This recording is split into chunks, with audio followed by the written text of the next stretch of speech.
The following featured presentation is part of the Skywalking Network.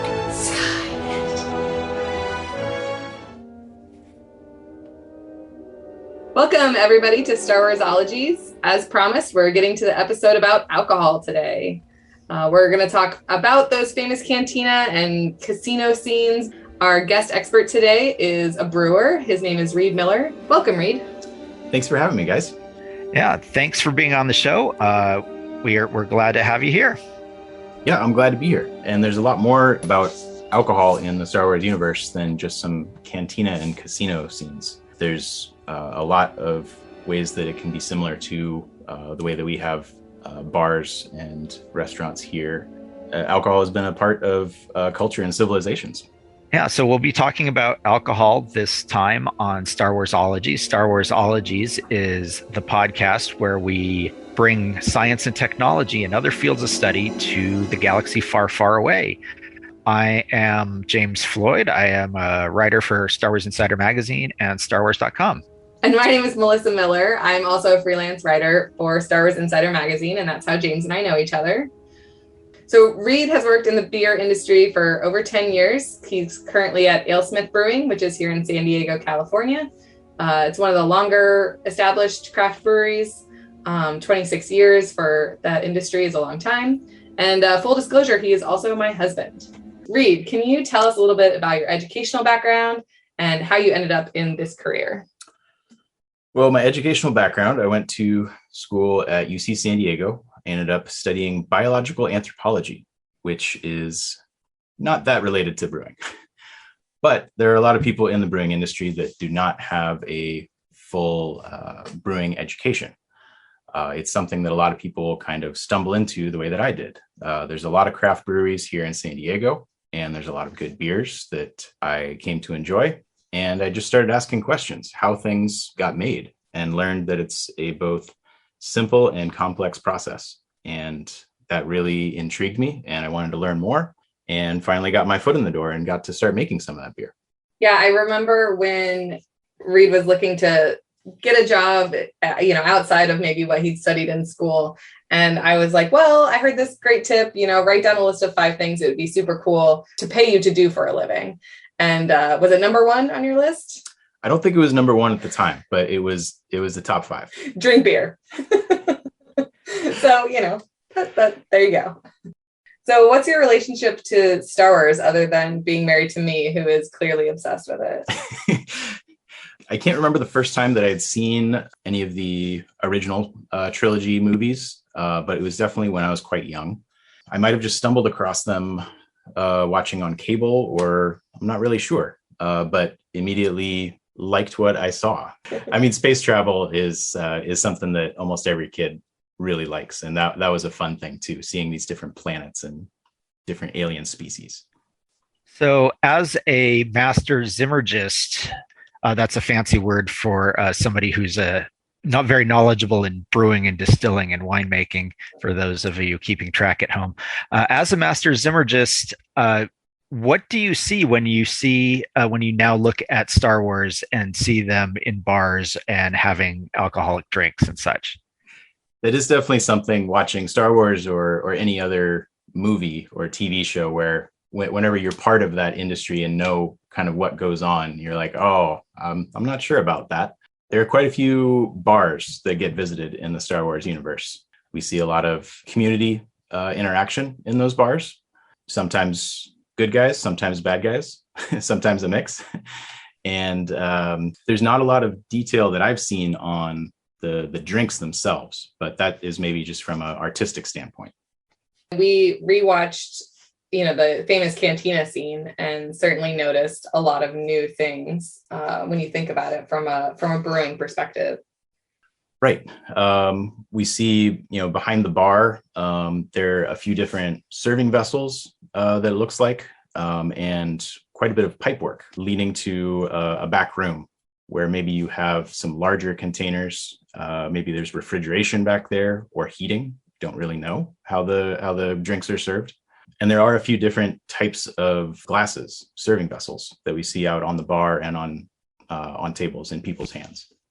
Yeah, I was actually blown away watching it, how I'd never noticed these famous scene, right? What is the most famous scene in all of Star Wars? The cantina scene, all these different aliens you're looking at for the first time. And then if you're actually looking at it from a alcohol perspective, there's all this pipework behind the bar. There's all of these different containers and things like that going on. But tell us more about the glassware. So even without really knowing what is in the glassware, you can walk into a bar here on Earth or in a cantina elsewhere, and you would see different glassware and think that there's going to be different drinks in each of those glasses. You know, if we walked into a bar here and ordered 3 different drinks, you know, if you ordered a cocktail on the rocks and you ordered a glass of wine and you ordered a craft beer, an IPA, you would not expect to see an AleSmith 394 IPA. You would not expect to see all 3 of those drinks served to 3 people in the exact same glass. There's some science to it. There's also just some tradition for some types of drinks. Some beverages, you want them to warm up a little bit as you hold them. So a lot of stemware, your hand is holding the beverage. And so you're warming it up as you're drinking it. And so you're going to get different aromas coming from the drink while it changes temperature. And usually those glasses also have a wider opening at the top so you can drink from it, but also your nose is in the drink as well, because your nose is a big part of your taste sensation, your sensory. So you're not supposed to smell champagne, I guess. That's why they're in that flute. I'm not sure exactly on that glass, but it might be so that a lot of the carbonation doesn't go up your nose, causing you to spit the drink back out. That would not be not very fancy. It would make for a different type of celebration. Yes, exactly. Yeah. Well, and we noticed when we were watching the movie Solo that there were sort of just 2 types of drinks there, and they each had their own glassware. That's right. That was on Dryden's ship, right? Yeah. There was something that looked like a pink liquid that was in a lower round glass, and then there was a taller glass that was metallic looking, so you couldn't really see what was in there, but it was kind of shaped like a champagne flute. Metal champagne flutes. Why don't we have those on Earth? Speaking about glassware and such, why don't we use metal on Earth for many beverages? Well, metal is seen as an off flavor in a lot of beverages. You don't necessarily want something to be very metallic. And also, if it's not treated properly, then it could interact with the beverage, causing some other chemical reactions. So is that why some beers are bottled versus canned? I feel like cans are coming into fashion more and more. Are people just concerned about that, or just accepted the metallic taste? Cans also have there's a lining to them. So it is not just aluminum that is on the beer or whatever beverage is inside that can. But aluminum, it's a lot lighter weight than a glass bottle. And the sealing technology has improved. It can be a lot better than a bottle. And it's also more compact for shipping. You can fit the same amount of 12-ounce cans into a smaller space than you can 12-ounce bottles. So when the Millennium Falcon is smuggling alcohol from planet to planet or whatever, they can take more. Exactly, yeah. Or maybe it's a perfectly legal system that's set up with taxes and stuff like that. Who knows? We're never really given that. Back to the cantina and A New Hope and metal. One fun fact, you see behind the bar several taps or something that look a lot like IG-88's head. Those are the same type of prop. They're part of a Rolls-Royce jet engine, and they were originally used for the cantina scene. And then later on, that same type of prop was recycled to become the head of the IG-88 droid that we see in Empire. And if you go to Oga's Cantina in Galaxy's Edge at the Disney parks, they have those IG-88 head-shaped dispenser things. Not sure exactly what those would be. That's cool. I feel like I've heard of bathtub gin, but I've never heard of droid head beer. Right. Different galaxy, different customs. Yeah. Yeah. Well, and we still haven't been to Galaxy's Edge. So clearly we need to take a research trip there at some point once that's a good idea. Oh, yeah, definitely do it. I went there last month and I had a drink called the Fuzzy Tauntaun, and It was mostly a peach drink, probably like a fuzzy navel, but it had this tingling foam on the top that kind of made your lips and tongue tingle and then maybe even feel a little numb. It was pretty crazy. I haven't come across anything like that in beer myself, but maybe somebody out there is trying that. It makes me wonder how the different aliens are affected by alcohol too, right? In A New Hope, there's that tiny little alien reaching up over the bar versus big Deveronians and, obviously our humans. There's no way they all have the same tolerance. Right. I haven't seen medical examinations to see how different species can process alcohol or whatever it is they're drinking. But yeah, just within humans, you see different tolerance levels just based on people's genetic background. Some people can drink a whole bottle of wine and not feel anything, and other people get really tipsy after just a few sips. Yeah, and that bartender in A New Hope didn't seem to me like he was really paying attention to what he was pouring out, right? He was too busy worrying about droids coming in and not like, oh, I should pour less for this guy or more for that guy. I think that as a bartender for lots of different species, you do have to be really on top of things because you don't want to serve a drink that would end up being toxic to one species that would be perfectly acceptable for another, that, you don't want to kill your patrons. It's bad for business. It's even worse than having droids take up space there. I wonder if he has a cheat sheet behind the bar, like this species orders that drink, say no. Might be really handy. It's almost kind of like being a pharmacist in that sense, that you got to keep track of what interactions to avoid. Yeah. Don't give grapefruit juice to Wookiees. Yeah, I can't. That's really an interesting thing to think about. I like that idea. And maybe the bartender in A New Hope isn't that vigilant about it, but I'll bet B. Arthur in the holiday special, she knows her clientele. Yeah. We have never worked in the holiday special yet, James. We're on episode 7. I feel like it hadn't come up. So. There we go. And ducking back to Oga's Cantina at Galaxy's Edge, there is a sign on the outside in Arabesh that says, Wookiees have a 2-drink maximum. Oh, okay. Maybe that's more of like a fight situation, like let the Wookiee win type of thing.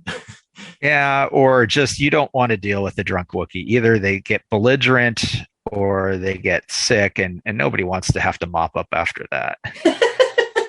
Parts of the conversation we didn't prep for. What is in Wookiee vomit? That's a different expert altogether. Oh my. I didn't prepare any notes for that. Sorry.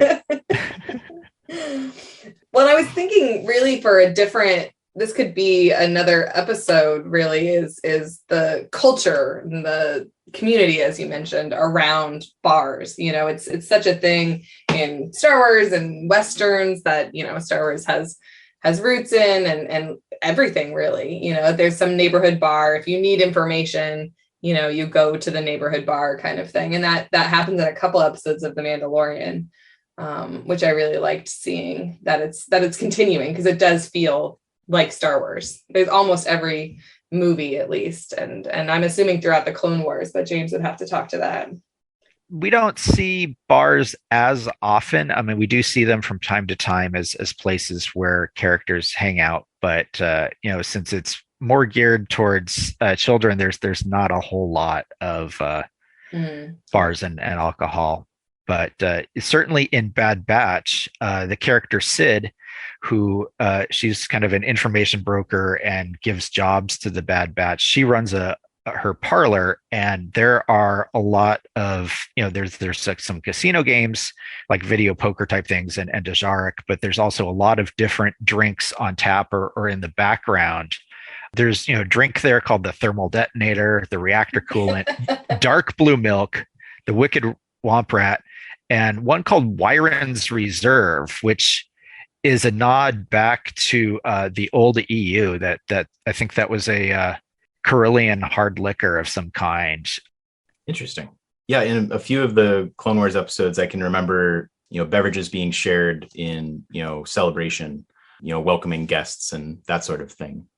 They don't really talk about exactly what is in the glassware. There is a blue alcohol of some sort in the Marshall episode of The Mandalorian, right? Mando and the Marshal, Timothy Oliphant, sit down and hash things out over shots of blue something, which I think everyone was like, is that alcoholic blue milk? Right, and we don't really get any more information on it. It's blue. It seems to glow a little bit, but it's relatively clear. So if it did come from blue milk, there's definitely some filtering and probably some distilling to get it to a strength of something that you would only take. I think you refer to it as a snort. Not a shot. So here on Earth, could blue milk be fermented in alcohol? Like, I can think of cream liqueurs, but I always picture that as being cream added into something. Well, the majority of yeasts, there are multiple yeast strains that are used for brewing of any sort of alcohol. The majority that I know of cannot metabolize lactose, which is the sugar that is in dairy milk. So if you have something that is called a milk stout, some of the sweetness that you get, the sugar from that, is the leftover milk sugar. And so you're getting something that tastes a little bit more like maybe ice cream or something like that. So would you end up almost getting like a cheese if it fermented the other way, and a cheese or a yogurt? Yes. I mean, that process is done by bacteria. Yeah, that's changing the lactose into other products, but not really alcoholic. I'm picturing now Luke and the fish nuns on Acto making green phthalo siren, That is like my least favorite scene in The Last Jedi. But now I'm like, but see, if he'd taken that milk or whatever and they show the fish nuns fermenting it somewhere in one of those beehive huts, I'd be down for that scene. Fermenting is a term that is used for a lot of different but similar processes. Like, for instance, I didn't really think about it, but soy sauce is something that is brewed and fermented. You don't really think of that as like an alcoholic beverage.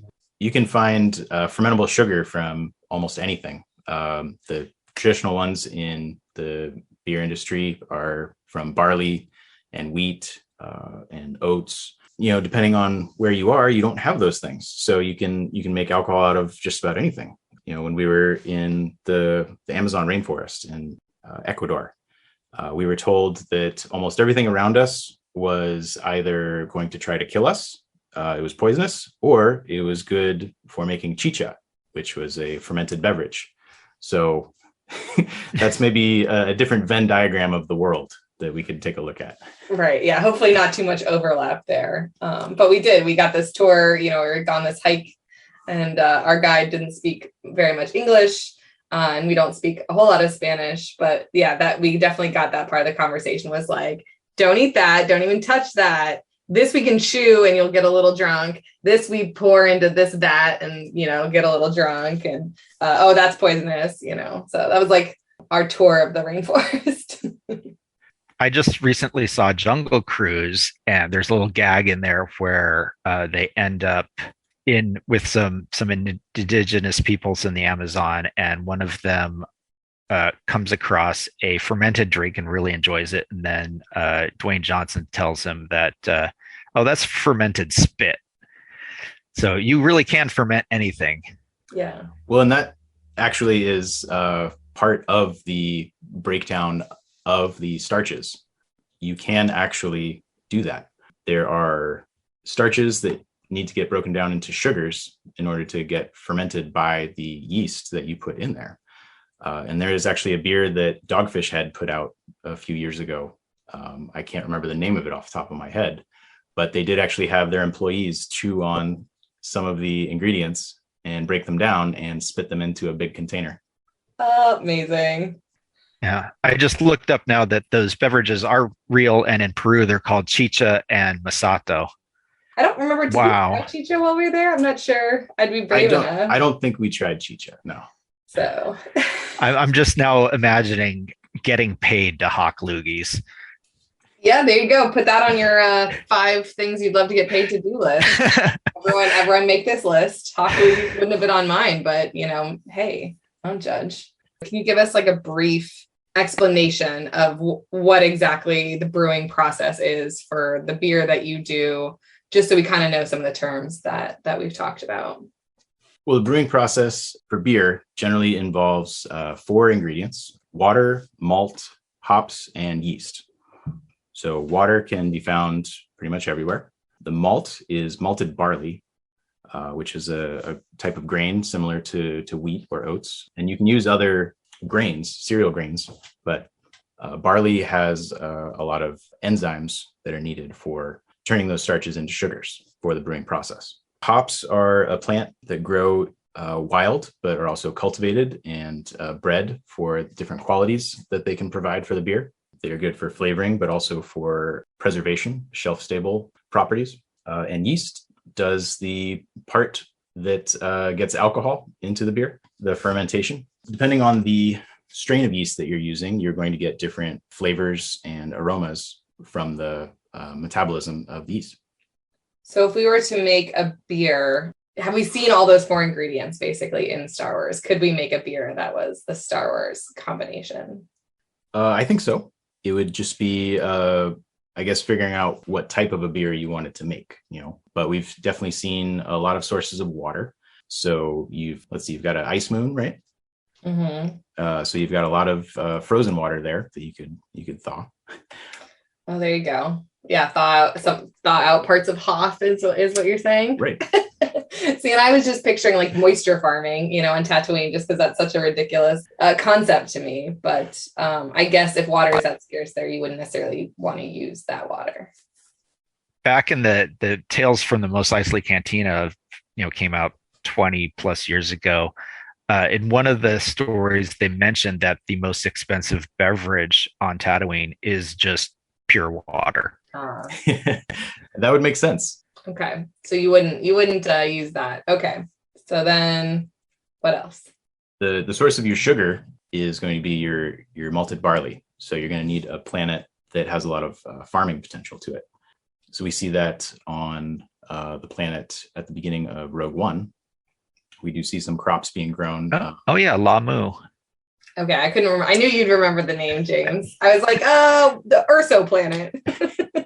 We see some crops being grown just outside. Those look like some cereal grains. And so you can harvest those. And there's a long process for turning the kernels into the malted barley. It's not just something that magically happens. So you'd have to have a lot of training and understanding on how to do that. I really like the idea that like Galen and Lyra Urso, escaped the Empire and then, decided to be homebrewers basically. Because there was definitely water on that planet too, right? It was like, right. They showed it sort of being volcanic and very damp. Yeah, maybe there's Urso family brew that we missed out on. Yeah, we didn't get a good look at their kitchen really. So we don't know what they had in their refrigerator. Well, they did have some blue milk, so maybe they're doing that dark blue milk drink. Right. Let's see. So hops, at least on Earth, they grow the best at certain latitudes because they are light dependent on part of their growth cycle. So those are grown primarily in the United States and the Pacific Northwest. And in Europe, they grow in Germany and the Czech Republic and in England primarily, but they can be grown anywhere. One of the largest hop producers is actually in China, but they only use it for beers that are sold within China. So we don't really get to see or try any of those. And then also in the Southern Hemisphere, the hop producing region is a lot smaller just with where the landmass is, but you get some really well-known hop growing areas in Australia, particularly in Tasmania and New Zealand, and a little bit in South Africa as well. Yeah, so since that's not how planets really seem to work in Star Wars, you just need a whole hop planet, and right. That's your dream planet there. Maybe there's a planet that rotates at a slightly more tilted angle to its sun, and so you're constantly getting just the right light levels. I don't know. I love this idea. Well, maybe somewhere on Endor, the force move Endor, that seems very forested, which kind of lines up with the places that you talked about. Germany and the Czech Republic, Pacific Northwest, Tasmania, those also seem to tend to have forests.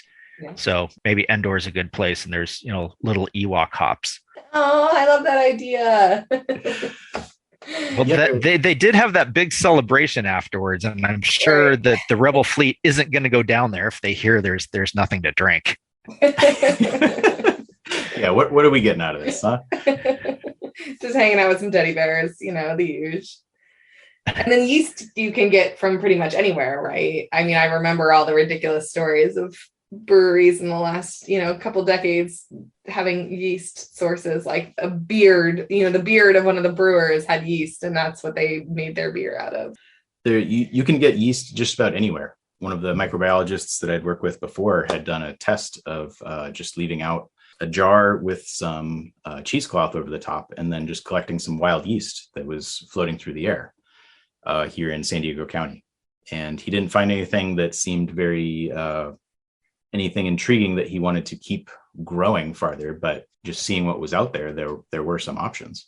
But as far as a yeast strain that you would want to use, you would want something that is going to produce a good amount of alcohol, if that's what you're looking for. You want something that is going to be fairly hardy, so you can reuse the yeast, harvest it from one generation to a next, so you don't have to start from scratch each time. And you also want consistency in the beer that you're making.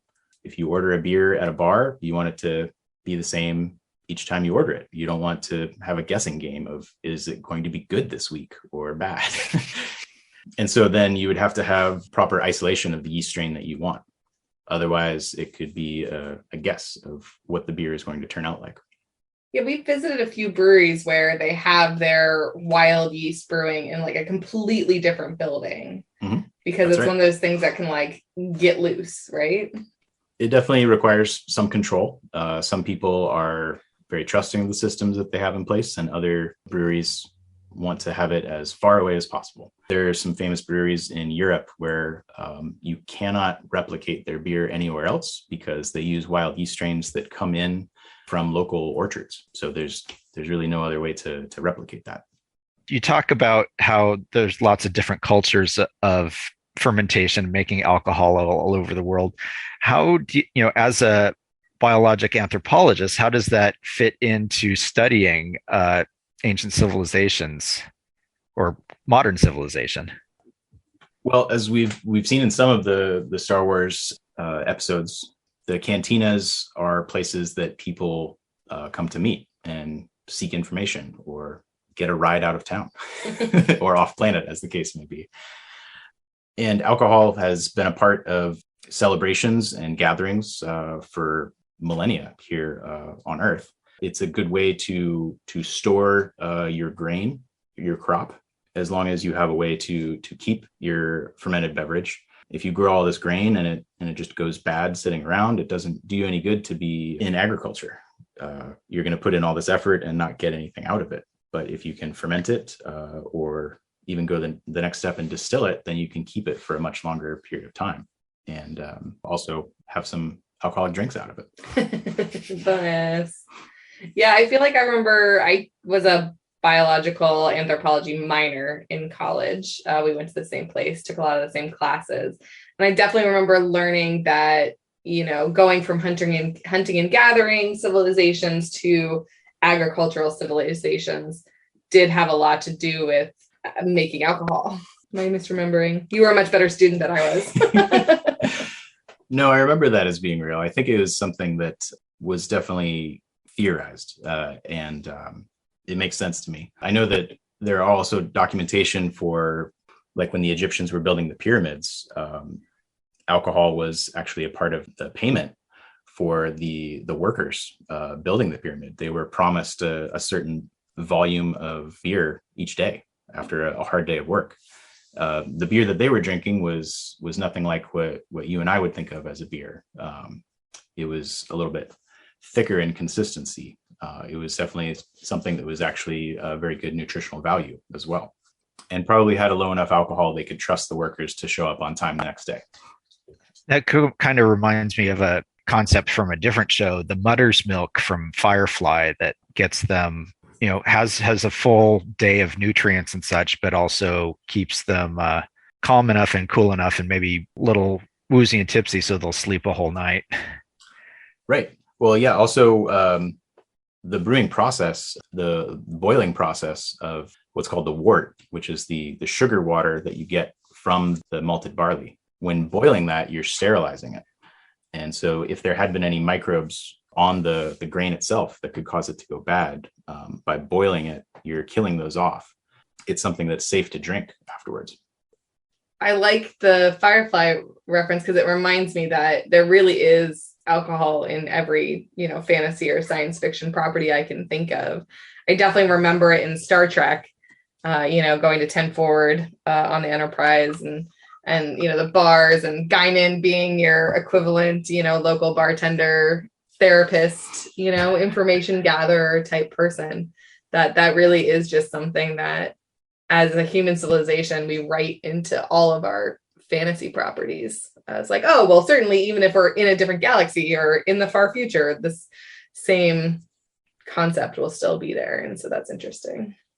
Yep. Romulan ale no longer to be served at diplomatic functions. So they always had great glassware on Star Trek too, from what I remember. Yeah. Even just the mugs for like the Earl Grey hot, were always just interesting. So, well, going back to the role of alcohol and shifting civilization. You said it was a theory. Obviously there's a correlation that once people settled down and started having agriculture and developing from gardening style to more monocrop agriculture, then they are able to spend the time to ferment things, because they're not moving around constantly, so they can develop pottery large enough to do the fermentation.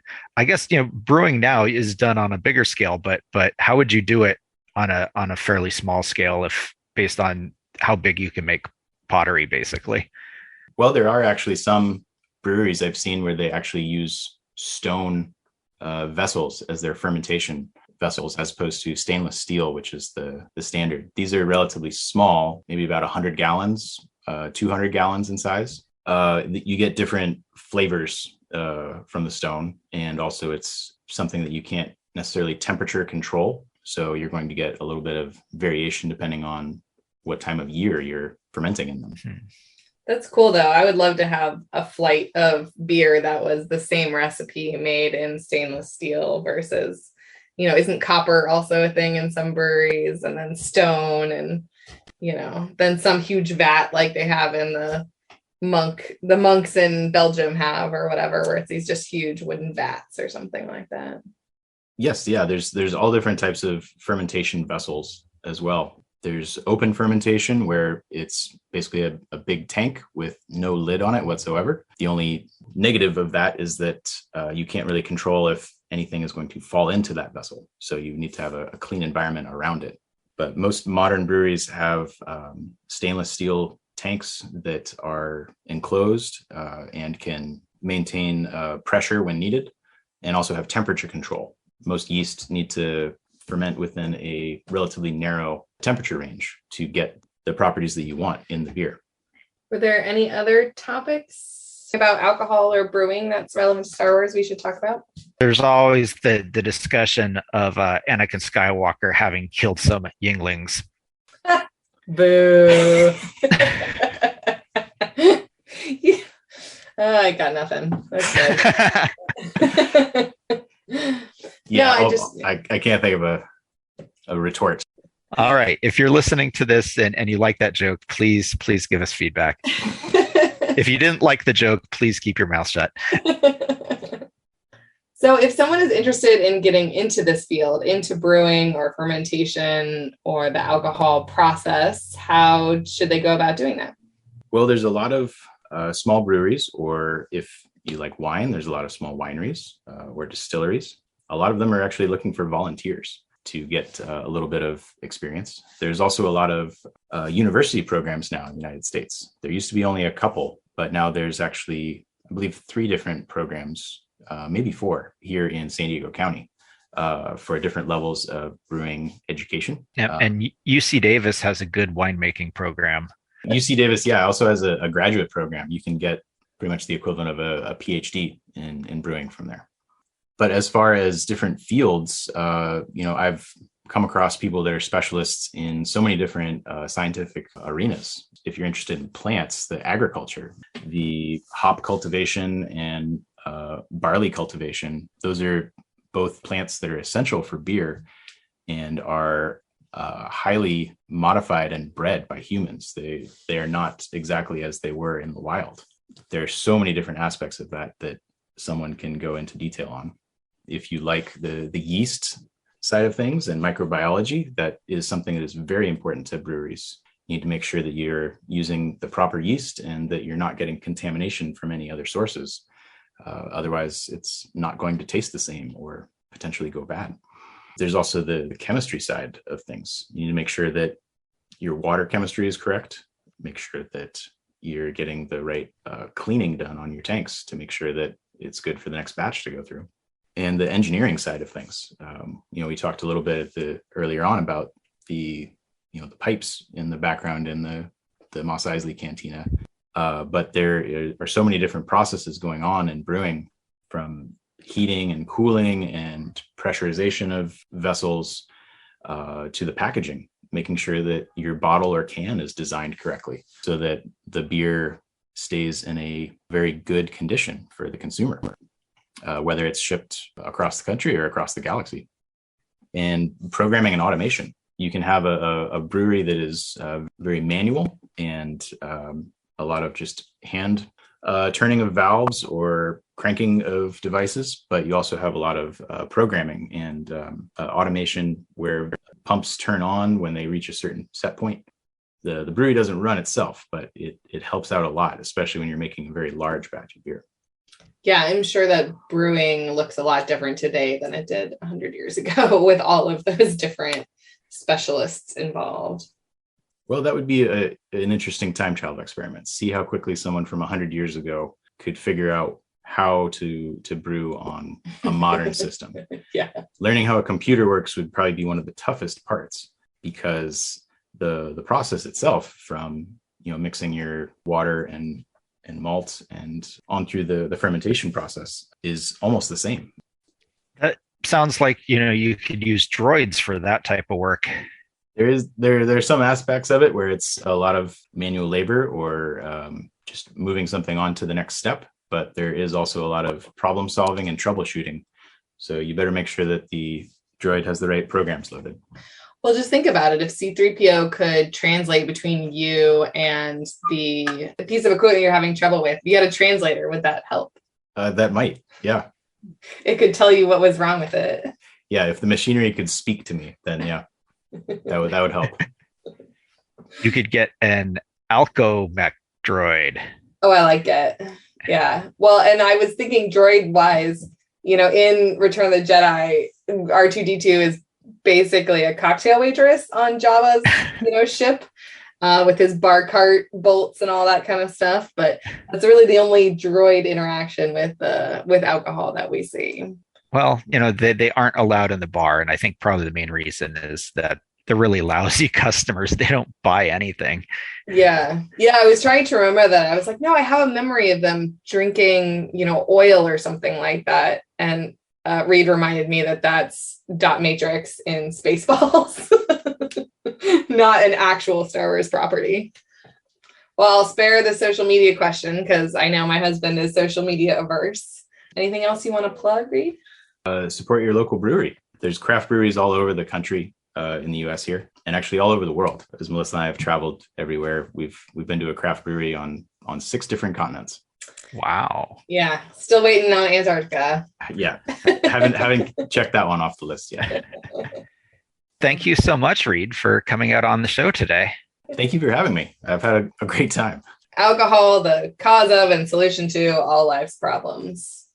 As a reminder, we'd like our listeners to please obey all local, state, and galactic laws requiring the purchase and consumption of alcohol, and to definitely don't drink and drive. That's right. That's very important. Thank you. Well, that wraps up this episode of Star Warsologies. We want to thank our guest, Reed Miller, and we want to thank all of you for listening, especially those of you who have connected with us on social media. Thanks this week to @UberNerd527 and @Raza2594 for recommending and sharing our show. We have some listener feedback that we'd like to give a shout out to. A few episodes back, we talked about extremophiles and some of them living in hot spots like lava tubes. We talked about Hawaii being a good spot to find lava tubes, but one of our listeners, Rachel C., points out that you can also visit lava tubes in Craters of the Moon National Monument in Idaho. So thanks, Rachel. If you have an idea for a topic for Star Warsologies, or if you know an expert that we should interview, let us know. We're at Star Warsologies on Twitter and Instagram, or Star Warsologies, OLOGIES, @gmail.com. No topic is off limits, even the taxation of trade routes in outlying systems.